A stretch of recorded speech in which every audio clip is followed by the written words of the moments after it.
Hello, this is Jeanette Miller, and I'm the Managing Director of JS and Geoffrey Miller Solicitors, specialising primarily in dealing with cases involving motoring offences.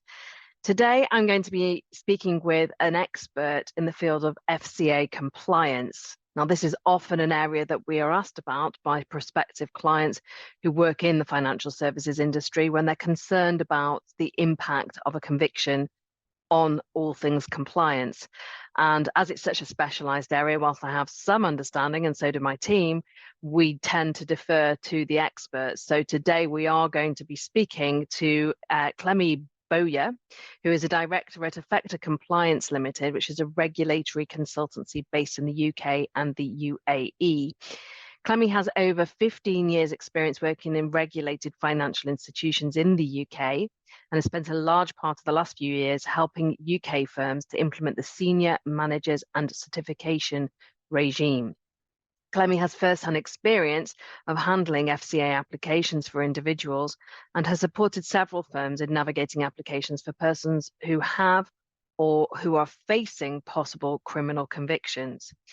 As a consultant, Clemmie's seen a variety of different situations, and as explained, she is the expert on all matters compliance. So I plan to ask her a number of questions to hopefully answer your concerns.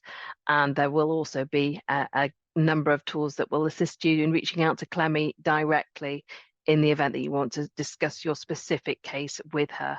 So over to the Q&A, which hopefully you'll find interesting. So today we have a very special guest, Clemmie Bowyer from Effecta Compliance, and she's going to be talking to us about all things FCA, really. We often have clients who are looking for specific advice about the impact of a conviction in relation to FCA regulation, and that's not our specialism. So I wanted to ask Clemmie to come and give us some words of wisdom and further explanation that will help clients decide what the implications might be for them. So first of all, Clemmie, can I ask you to explain the role of the FCA and the regime they apply to individuals who are FCA registered? Of course, Jeanette. So I think it's always good when you're looking at regulations to just understand what the regulator are trying to achieve, because quite often then it makes it easier to understand what steps you need to take. So the FCA, they're obviously there to oversee, I suppose, the effective functioning of UK markets. And that's for a number of reasons. So they obviously want to protect consumers from bad conduct, and that's obviously at the forefront of their agenda. But they also mainly as well want to protect the integrity of the UK markets, to ensure that from a global perspective that we are seen as market leaders and it's a good place to do business with robust systems and controls and oversight. And with that obviously comes competition. So those are the kind of three main objectives. But very much at the forefront, you'll always find it's about protecting consumers and protecting the market from harm. And I think thinking about the FCA, it's actually a fairly new regulator in itself. It only came in sort of 2013, and that was following some quite big events that happened. So obviously the financial crisis in 2008, LIBOR manipulation, some really significant events effectively. And obviously the regulator at the time got quite heavily criticised for how these things were able to happen. It was large institutions that were involved in this. It wasn't sort of smaller, maybe under the radar firms. It was the ones that had effectively the most oversight and were meant to be compliant with the most regulation. And that, I think we all saw sort of the media against individuals, especially, and how were these CEOs able to run these companies and not really have any impact as a result of, against them individually as a result of these events. So a number of big changes happened around that time. It was a huge shift, I suppose. And the FCA replaced the previously FSA. Again, the whole point on that is that then the regulators are looking more at conduct. Sure. So that was one of the big shifts, and also SMCR came out of it. So the FCA looked at implementing what we call SMCR, which I know is an acronym, but it's Senior Managers and Certification Regime. And this is very much, I know we're going to talk about it in detail today, but about ensuring the right individuals are in the right roles, people who've got the right skills, the right experience, and also are what we would call fit and proper. Right. Sort of people who are leading in terms of conduct. And again, you will hear regularly the FCA constantly link every poor event to poor conduct within a firm. They believe if you've got the right people with good conduct, promoting conduct and good culture in firms, people are very much less likely to do things that they think cause market harm. Right. You'll always get, I suppose, the odd person who maybe wants, they brand as a rotten egg, but most people want to do things in the right way.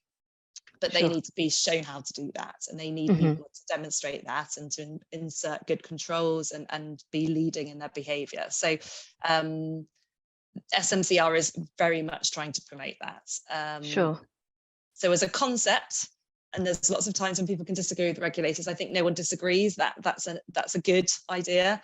Yes. You want the right people in these positions. But it means that there is a much more stringent process now for people who are holding some of these positions.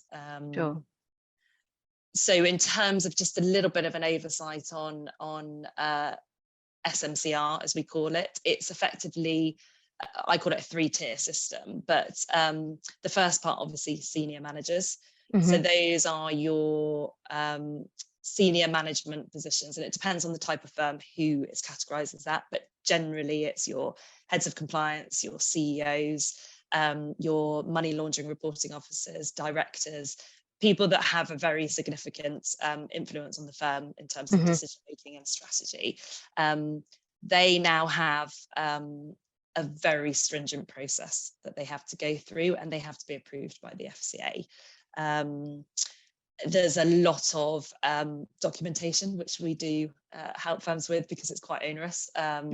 It's really going through someone's experience, their background, their doing an analysis of their experience, finding areas they need improvement and development, and making sure that they know all of their responsibilities and they sign them up.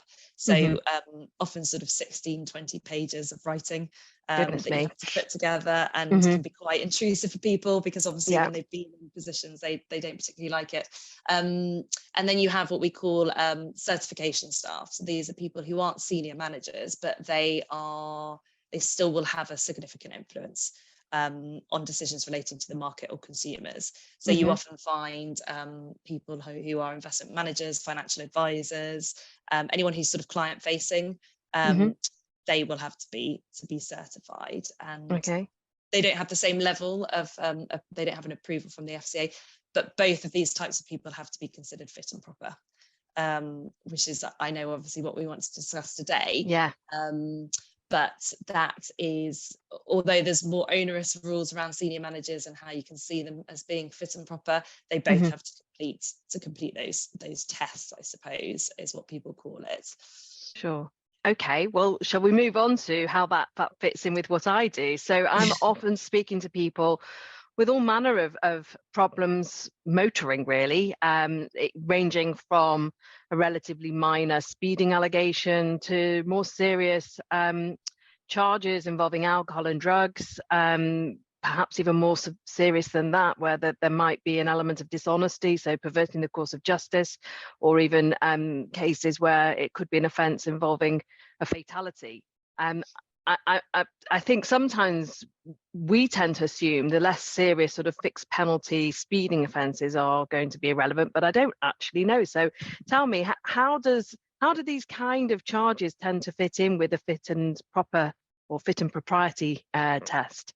Yeah, it's unfortunate there isn't a list of these things are okay, these things aren't. Right. That would be too easy from the regulator. So I think the first thing to sort of, I suppose, say is it's the firm's responsibility to identify if someone is fit and proper. I think sometimes people think you tell the FCA and they decide. That isn't the situation. Right. If the firm submit you, they are saying they think you're fit and proper, and if anything then therefore goes wrong, that's at the firm's risk. So each firm will have their own risk appetite, which again is why there isn't a sort of one size fits all. But I think it's very much dependent on the role that you're doing. So as I said, if you are a senior manager, you have a much higher sort of conduct, Right. a threshold that you should hold. Mhm.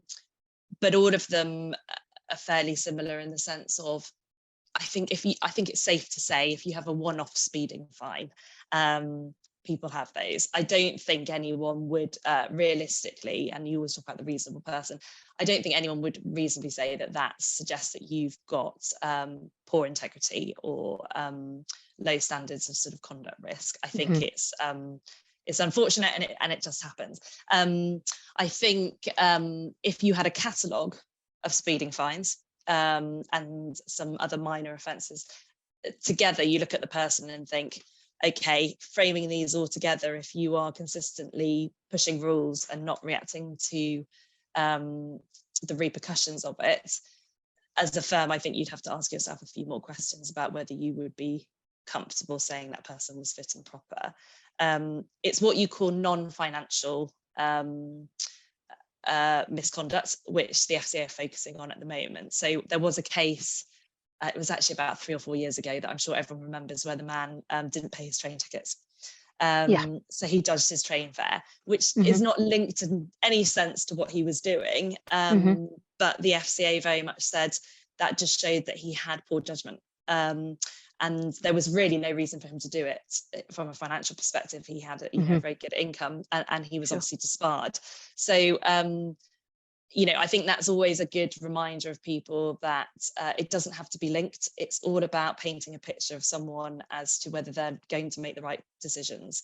Are you going to chase the commercials and not think about the regulatory issues, at the risk of the firm? So Mhm. it's a gradient. The more serious offences, of course, then they're going to have more of an impact. And I think with lower, it's generally okay. A Mhm. lot of people do have cautions, convictions, speeding fines. But if there were multiple, I would be having a conversation with the firm about if you are going to suggest they're fit and proper, then there needs to be additional controls around them. So they would probably be exposed to more due diligence and oversight from the firm. Mhm. Ensuring that, if there are any signs that they're not following good culture, so they're not completing training, they fail to attest to things, those red flags would have to be acted on quite quickly. Right. Which is there are ways of doing it, but I think Mhm. senior managers, you have a very high threshold. So beyond maybe the odd minor conviction, I Mhm. think mostly people don't tend to have things to disclose in these days. Sure. It's interesting that you referred to the train fare evasion offence. People tend to think that's minor. It's actually under the Theft Act. It's quite a serious offence of Yeah, dishonesty, regardless of whether it was a deliberate evasion or not. So that is absolutely. possibly one of the more serious offences that will come up on a DBS check and could have quite far wide-reaching implications. So going back as well to the minor speeding, so where you have that accumulation, also a series of speeding offences, I suppose as the firm you might be expected to take the view, well, this is somebody who's reckless, who is repeatedly Exactly. behaving in a way that is demonstrating a disregard for the law. Would that be what the FCA would expect them to think about the situation? Absolutely, exactly. A lot of these people, especially in sort of your certification roles, you're client facing, especially if you're dealing with someone like retail clients where there's very strong regulation around it. The Hmm. concern there is you're reckless, you don't act within the boundaries, and you're maybe a bit nonchalant about the repercussions. And Hmm. these are people where, especially where you've got retail clients, you need to show the highest standards of Hmm. conduct with them, making sure that you're very open, transparent, and integrity is at the core. Hmm. So yes, it's one of the things that would be considered as reckless. I think, as I was saying, the type of firm and the type of people that you're dealing with, that really is key for firms Yeah. in assessing people. Anyone who's dealing with retail clients, of course, you're going to have to be even more careful than you would do with maybe some of the institutional institutional clients that you deal with, because obviously the repercussions of dealing with anybody off the street and not explaining things is larger than those that should know a little bit more. So role is important. So let me just get this straight. Obviously, it's not my field. So you have the individual who I'm most likely to be speaking to, who is concerned about the impact of, let's call it a drink drive arrest. They've not been convicted yet. And my understanding was that they'd have to self-report to the FCA, but I think that's a non-existent concept. That doesn't happen. So in what circumstances, who's having to tell the FCA, or is it that the individual has to tell their employer, or what are the requirements? Yeah, so the requirement is very much that the burden is on the firm. So you as individuals, both in your responsibilities to the FCA, but also probably in your employment contracts. I've never seen someone not have it in there when you're in regulated industry. You have to tell your employer when you are in any sort of proceedings. It's not about whether you've got the conviction or not, whether it's right or not, you have to inform them. So even at the point of an arrest where you've not Absolutely. yet been charged, so sorry for using terminology that may not be that clear. So you've been arrested and a blood sample's been taken, but there's been no court action started yet. Even then you're expected to tell your employer. Yes. Okay. Yes. And I always say to people, there's only positives in you telling your employer, because you've discharged your responsibility there. And like you said, if it leads to nothing, the firm are not going to then change your form on the FCA, but you've done what you needed to do, which is one of your conduct rules, which is being open and transparent. Mm-hmm. What never, and really I can't highlight enough, is non-disclosure. We've had so many examples of that where things aren't disclosed, and the repercussions are much more serious. So whilst the FCA don't approve necessary certified staff, if they know something is on someone's record because they previously disclosed it and the next employer doesn't, they will pull that up, and it does get looked at, not obviously favourably. So yes, even if you've been arrested, you're subject to some sort of proceedings, you speak to your compliance, you've discharged your responsibility, Mm-hmm.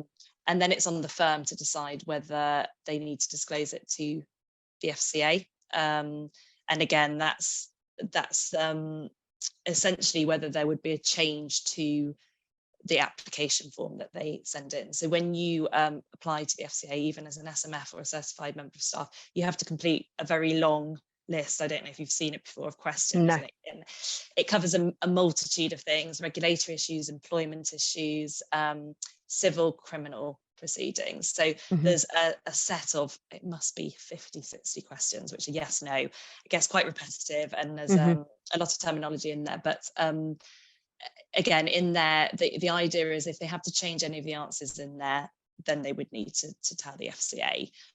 It doesn't mean that they don't think you're not fit and proper. It just means that they're saying there's a change on the form. So on that form, if you look at the questions, and they are available on the FCA website, they say, are you subject to any proceedings? Have you ever been investigated? Even if it's not in relation to a crime that you are involved in, if you've just been asked to come in to do papers, they ask for that sort of declaration. Wow. So it is wide ranging, but I think just for people who sort of listen to this, your clients, if you mark yes on that, it doesn't mean that people think you're not fit and proper. Sometimes quite the opposite. They think that you're being very open and transparent. Nothing can ever come back on you in the terms of you've told everybody everything. And it's fine. So I know sometimes it can be a bit intimidating. There are concerns around it. I completely understand.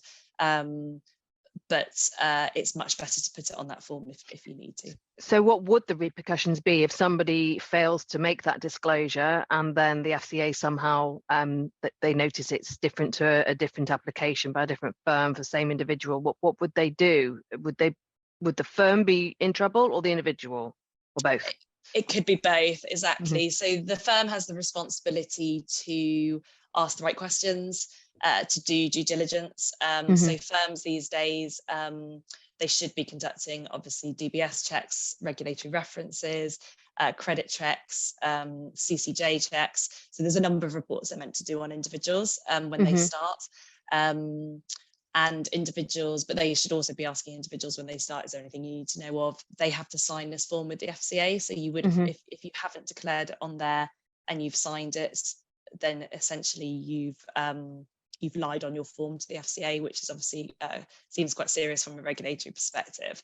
I worked in-house for 15 years, and we had a couple of examples where the FCA came to us and said, can you please go back to the individual on their application? So they didn't tell you, but they just said, please go back to the individual. And you would have that in itself would make you feel uncomfortable. And that's when you have to speak to people and say, is there anything? And I have to say, on one instance, it was resolved. It was a misunderstanding. The person hadn't realised that they'd had to disclose it, which, you know, that does happen. People must realise that, you know, people are reasonable about these things. On the other hand, it was a blatant avoidance. And the FCA asked us just to consider whether we would continue with the application. And I have to be honest, as a firm, we said no. Well, I was going to say, surely, if unless there's a massive long-standing history of employment, or which why would you be making that application if that was the case? Why is a firm going to put their certification or reputation on the line in that situation? Exactly. So it's the firm. Yeah. So the FCA are kind of saying it's down to you. But why are you doing this kind of thing? But we're warning you. Yes, exactly. And that's you know, and that's the whole point of SMCR, is that they go to your senior managers and say, if you want to go ahead with this, that's fine, but you need to tell us why it's okay. And that puts individual responsibility assigned to it. So it's people do it, you know, if people genuinely believe that person is fit and proper, then it's doable, but it's better to be open so that people can make that decision. And you've explained there isn't a list of what is and isn't fit and proper. So from your experience, are you able to give your views on if it was a drink drive conviction or a drug drive conviction? Do you think they would be problematic for the fit and proper test, or is it very much case dependent and further context is needed? It is case dependent, and I could never say absolutely in every scenario. I'd say in my experience, I've seen drink driving, possession of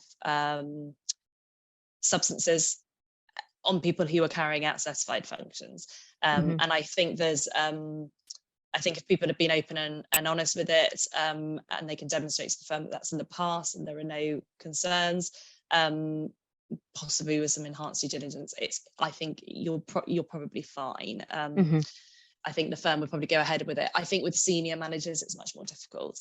Sure. It doesn't mean it doesn't happen. And I have seen people with some sort of motoring offences. So it's not an absolute at all. It's things like I said, if there's regular examples of poor conduct, that would be concerning.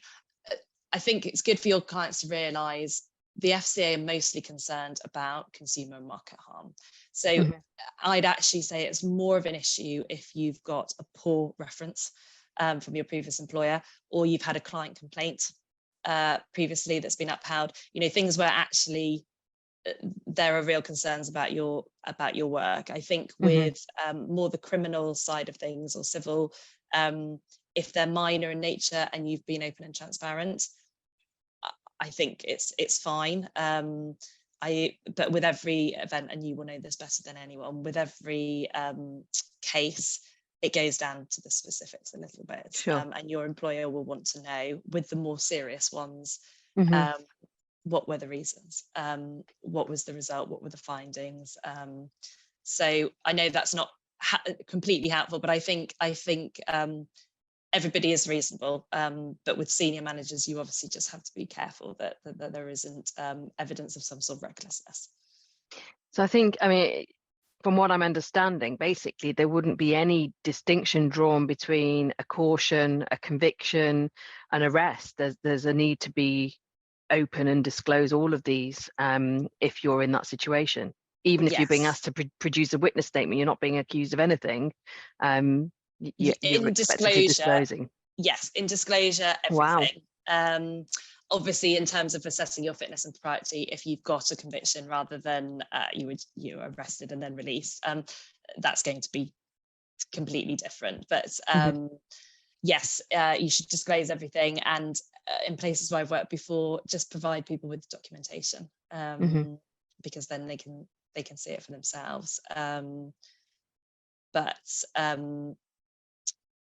But yes, you must, that's my absolute for anyone who does listen to this, disclose. There's absolutely no downside to it. So on that note, if somebody is listening or watching this interview and they are thinking, I need further clarification, I need further support on this, what is the best point and way in which for somebody to reach out for more formal advice specific to their situation? I think fairly early, obviously. I think they probably don't need advice in the sense of go and speak to your firm. That's your firm's risk and responsibility. So if you were to speak to anyone and they told you differently, that's not the right approach. So go and speak to your firm. I think it's when you, if it's a minor conviction in your firm is comfortable, then I think that's fine. You work together and there's no issue. I think it's when you've got some of the more serious, and we do see those. And again, as I said, people do get approved, but there are ways of explaining it and the steps that you should take, and we sort of advise people in terms of enhanced oversight you can put in to make the regulator comfortable and yourself as a firm. So I think when it gets to the stage of a firm is not sure whether they can support the application and they need some advice, that's when people tend to reach out to people like ourselves, and we do that assessment, and obviously we deal with a lot of these cases, and we know the FCA's appetite fairly well in terms of what they feel comfortable with and not. So we can kind of help firms frame it and make their decision. Sure. But that's the types of cases that we look at fairly regularly, actually. So great. Well, we'll make sure that we have your details on the webpage that this interview is appearing on. Is there anything else you think might be useful to our clients to understand who, that they're sort of at risk of a conviction? They're not sure how that interacts with their professional responsibilities. I think we've pretty much covered it, but is there anything else that you have to tell people? No, I don't think so. I think the only thing to say is just to report it, and you are subject to conduct rules if you work in an authorised firm, and one of them is open and honest with your regulator and your firm. So that in itself is I suppose in summary what you need to be. But I think it's I think we've covered why it's important, and people should just speak to their compliance departments, and normally you can work through these matters. Great. Well, thank you very much indeed. I will end the interview here, but if anybody needs to get in touch with Clemmie, the details will be on the page that you're viewing this video in. Thank you. Thank you.